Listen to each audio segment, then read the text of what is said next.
तर संतप्त शिवप्रेमींनी सुद्धा या संदर्भात प्रतिक्रिया दिली आहे. नेमकं ते काय म्हणालेत आपण पाहूयात. पूर्णपणे पोलीस प्रशासनाला केलेला गनिमी गाव आहे. त्याला पूर्णपणे आम्ही आमची कोल्हापूरचा हिसका दाखवणार होतो, पण हे पोलीस प्रशासनानं सरकारच्या दबावाखाली केलेलं काम आहे. सगळ्यात पहिला या सरकारचा जाहीर निषेध, त्याचबरोबर पोलीस प्रशासनाचाही जाहीर निषेध. हेच म्हणतोय मी, एका आरोपीला एवढी व्हीआयपी ट्रीटमेंट का? म्हणजे राज्यकर्त्यांचा या पोलिसांच्यावर दबाव आहे. हे बाहेर निषेध करा. म्हणजे छत्रपती शिवाजी महाराजांनी छत्रपती संभाजी महाराजांबद्दल तुम्हाला काय असता नाही. हे राज्यकर्त्यांना आता या शिवप्रेमींनी महाराष्ट्रातल्या ओळखायला पाहिजे. म्हणजे काय व्हीआयपी ट्रीटमेंट बघा, पाठिंबाच्या दाराने त्याला कोर्टात हजर करतात एका आरोपीला.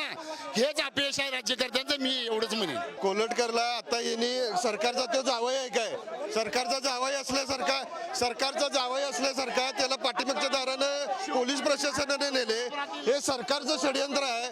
काल त्या कामरानं नुसतं व्यंग्य केला तर त्याच्यावरती कारवाई करून त्याचा ते स्टुडिओ फोडण्यात आला.